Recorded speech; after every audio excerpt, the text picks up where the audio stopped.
ये एकादशी चैत्र मास की कृष्णा पक्ष की एकादशी है, जिसका नाम पाप मोचनी है।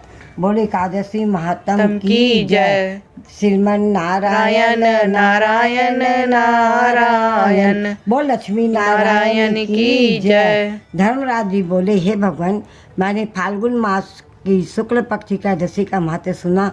अब आप चैत्र मास के कृष्ण पक्ष की एकादशी के बारे में बतलाइए। इस एकादशी का नाम क्या है, इसमें कौन से देवता की पूजा की जाती है, इसका विधि क्या है, सो विस्तार से कहिए। भगवान कृष्ण बोले, हे राजन, एक समय मानधाता ने लोमश ऋषि से पूछा, हे मुनि, चैत्र मास के कृष्ण पक्ष की एकादशी का क्या नाम है तथा उसकी विधि क्या है, सो कहिए। रोमन ऋषि बोले, हे राजन, चैत्र मास के कृष्ण पक्ष की एकादशी का नाम पाप मोचनी है। उसके व्रत के प्रभाव से मनुष्यों के अनेक पाप नष्ट हो जाते हैं। इसकी कथा इस प्रकार है। प्राचीन काल में एक चैत्ररथ नाम का वन था। उसमें अप्सराएं वास करती थी। वहाँ हर समय बसंत रहता था, अर्थात उस जगह सदैव प्रत्येक तरह के पुष्प खिले रहते।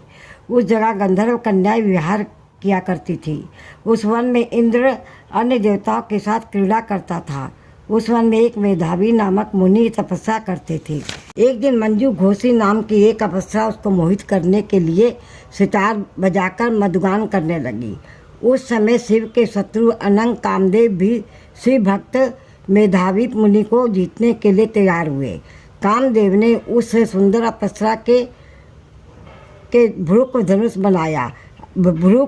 बनाया, कटाक्ष को उसकी प्रत्यक्ष डोरी बनाई, उसके नेत्रों को उसने धनुष बनाया और कूचों को कुरी बनाया। उस मंजू घोषी अप्सरा को सेनापति बनाया। इस तरह कामदेव अपने शत्रु के भक्त को जीतने को तैयार हुआ। उस समय मेधावी मुनि भी युवा तथा हिष्ट पुष्ट थे। उन्होंने यज्ञोपवीत तथा दंड धारण कर रखा था। वह दूसरे कामदेव के समान शोभा पाते थे। उस मुनि को देख के कामदेव के वश में हुई मंजू घोषा ने धीरे धीरे मधुर वाणी से वीणा पर गाना शुरू किया।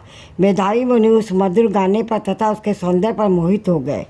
वह अप्सरा उस मुनि को कामदेव से पीड़ित जानकर उनसे आलिंगन करने लगी। वह मुनि उसके सौंदर्य पर मोहित होकर शिव रस को भूल गए और काम के वशीभूत होकर उसके साथ रमन करने लगे। उस मुनि को काम के वशीभूत होने के कारण उस समय दिन रात का कुछ भी ध्यान न रहा और बहुत समय तक रमन करते रहे। एक दिन मंजू घोषी उस मुनि से बोली, हे मुनि, अब मुझे बहुत समय हो गया, स्वर्ग जाने की आज्ञा दीजिए। अप्सरा के ऐसे वचन सुनकर मुनि बोले, हे सुंदरी, तू तो आज इस संध्या को आई है, अभी प्रातः काल तक ठहरो। मुनि के ऐसे वचन सुनकर अप्सरा उसके साथ रमन करने लगी और बहुत समय बीत गया। फिर उसने मुनि से कहा, हे मुनिदेव, अब आप मुझे स्वर्ग जाने की आज्ञा दीजिए। आपकी रात्रि को बहुत लंबी है। अब आप सोचे कि मुझे आपके पास आए कितने समय हो गया है। उस अप्सरा के वचनों को सुनकर मुनि को ज्ञान प्राप्त हुआ और समय का विचार करने लगे। तब ध्यान करने से उसको परिणाम 57 साल 7 माह और 3 दिन ज्ञात हुआ। तो उस अप्सरा को काल का रूप समझकर वह महान क्रोधित हुए और उस तप का नाश करने वाली अप्सरा की तरफ देखने लगे और उनके अधर कांपने लगे और इंद्रियां व्याकुल होने लगी। बस मुनि अप्सरा से बोले, रे दुष्टे, मेरे तप को नष्ट करने वाली, तो अब मेरे श्राप से पिशाचनी होगी।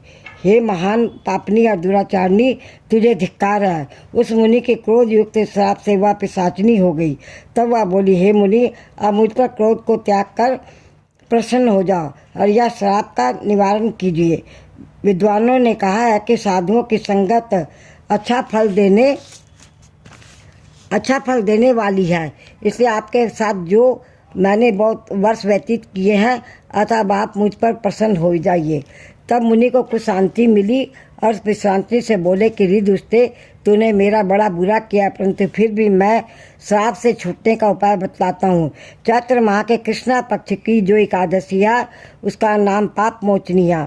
उस एकादशी का व्रत करने से तू पिशाचिनी के देह से छूट जाएगी। इस प्रकार मुनि ने उसको समस्त विधि बतला दी और अपने पापों को प्रायश्चित के लिए अपने पिता च्यवन ऋषि के पास गए। च्यवन ऋषि अपने पुत्र मेधावी को देखकर बोले, हे पुत्र, या तूने क्या किया? तेरे समस्त तप नष्ट हो गए हैं। मेधावी बोला, हे पिताजी, मैंने बहुत बड़ा पाप किया है, आप उससे छूटने का उपाय बताइए। च्यवन ऋषि बोले, हे तात, तुम चैत्र मास के कृष्णा पक्ष की पाप मोचनी एकादशी का भक्तिपूर्वक व्रत करो, इससे तुम्हारे समस्त पाप नष्ट हो जाएंगे।